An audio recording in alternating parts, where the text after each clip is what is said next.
मनुष्य कौन, कबीर की पुकार, साध्वी ज्ञानानंद जी के विचार। मनुष्य कौन,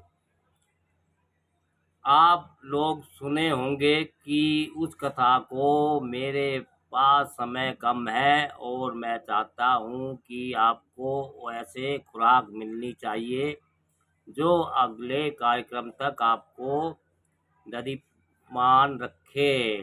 पांचों पांडव ने यज्ञ किया। यज्ञ की शुरुआत में युधिष्ठिर जी ने श्री कृष्ण से सवाल किया कि प्रभु, मेरा यज्ञ सफल हो क्या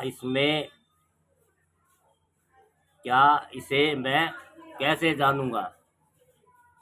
कृष्ण ने एक घंटा टंगवा दिया और कहा, युधिष्ठिर, जब तुम्हारा यज्ञ सफल हो जाएगा तब यह घंटा स्वतः ही टन टन टन बजने लगेगा। युधिष्ठिर ने कहा, महाराज, घंटा बजने के लिए हमें कब तक इंतजार करना पड़ेगा। कृष्ण बोले, 86,000 पंडित विद्वान शास्त्र पधारे हुए हैं। अगर उनमें एक भी ज्ञानी हुआ तो उनके भोजन करने से तुम्हारा यज्ञ सफल सार्थक हो जाएगा और यह घंटा टनाटन टन बजने लगेगा। कहते हैं 86,000 पंडित विद्वान शास्त्र यज्ञ भोजन करने लगे पर घंटा नहीं बजा। युधिष्ठिर दुखी हो गए। वह भगवान के चरणों में जाकर रोने लगे, कहने लगे, प्रभु, मेरा यज्ञ तो असफल हुआ जा रहा है, कुछ उपाय कीजिए। जब पंगत उड़ जाएगी तो फिर कोई है?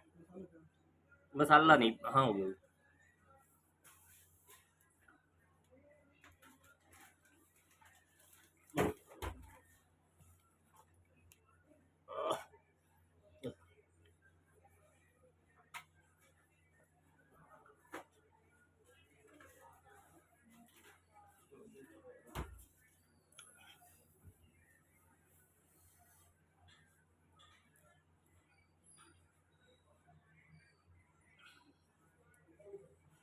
कृष्ण बोले,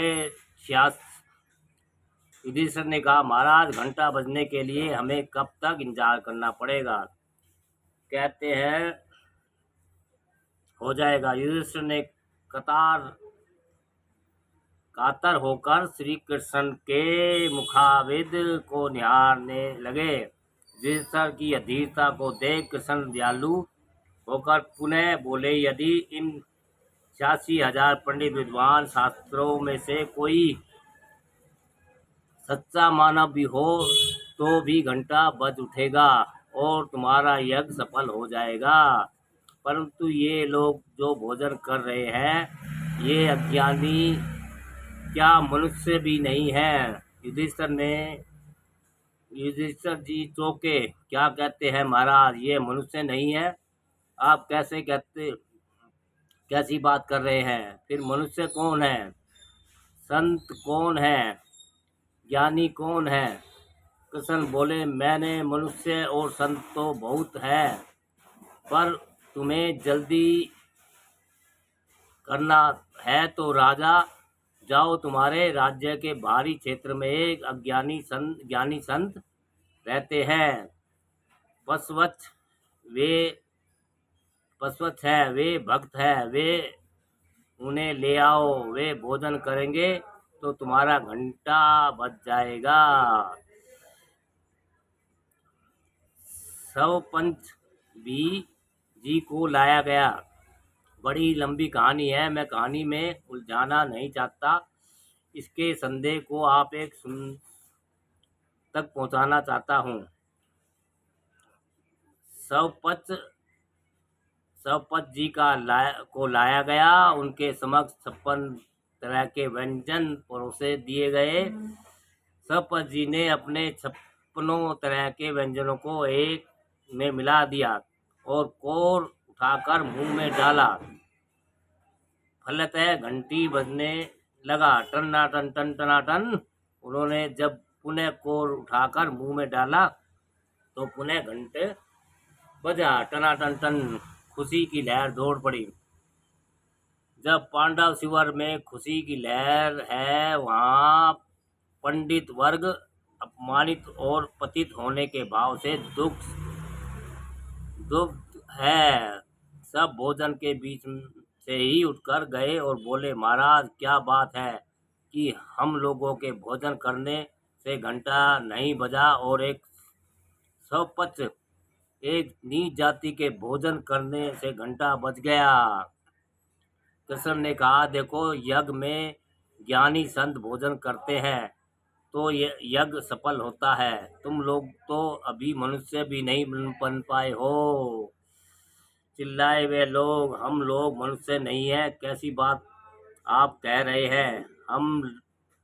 जब हम लोग मनुष्य नहीं है तो क्या? कृष्ण ने कहा, तुम लोग क्या हो? सो जाकर यमुना में देख लो। सब के सब यमुना के तट पर जाकर यमुना जल में अपना चेहरा झांके तो दंग रह गए। किन्हीं का चेहरा सांप की तरह, किन्हीं का गीदड़ की तरह, किन्हीं का भेड़िए की तरह, तो किन्हीं का बुगला की तरह, बिल्ली की तरह, कुत्ते की तरह दिख रहा था। सबको लगा कि आखिर हो क्या गया है। यमुना के पानी में कोई जादू तो नहीं हो गया है? हम पंडित, हम पुजारी, हम शास्त्रज्ञ, हम साधु, हम इज्जत वाले, हम उच्च वर्ग के वर्ण वाले कुलीन लोग, हम कुत्ते गधे कैसे हो गए? जरूर भगवान की ही लीला होगी। वे सब पच जी को घसीट कर ले आए और कहे, चलिए चलिए, बड़े आप आदमी बने फिरते हैं, चलिए तो आप यमुना में दिखाइए कि आप क्या है। जब सपत जी यमुना में झांके तो लोगों ने देखा कि सपत जी के स्थान पर घने प्रकाश पुंज के घेरे में एक शांत संत झलक रहे हैं। यमुना जल में जब पुनः पंडित वर्ग अपने चेहरे को देखे तो फिर कहीं कुत्ते और कहीं गधे, कहीं और गीदड़, कहीं भालू, सब के सब खिसिया गए कि हो क्या रहा है। सब के सब पुनः श्री कृष्ण जी के पास पहुँचे और पूछा, भगवान यह कैसा रहस्य है? यह कैसी लीला है? सब पच संत और हम लोग पशु कैसे? कृष्ण बोले, तुम चाहे शास्त्रज्ञ हो, चाहे कुलीन हो, चाहे तुम पुजारी हो, चाहे तुम ज्ञानी कहे जाते हो, पर तुम्हारे भीतर ये अभी पशुत्व की प्रवृत्ति गई नहीं है। जब तुम्हें क्रोध आता है तो नाग की तरह फुनफुनाकर दूसरे को डसने के लिए दौड़ते हो। तुम तो अभी नाग हो, तुम अज्ञानी। ज्ञानी कहाँ बने?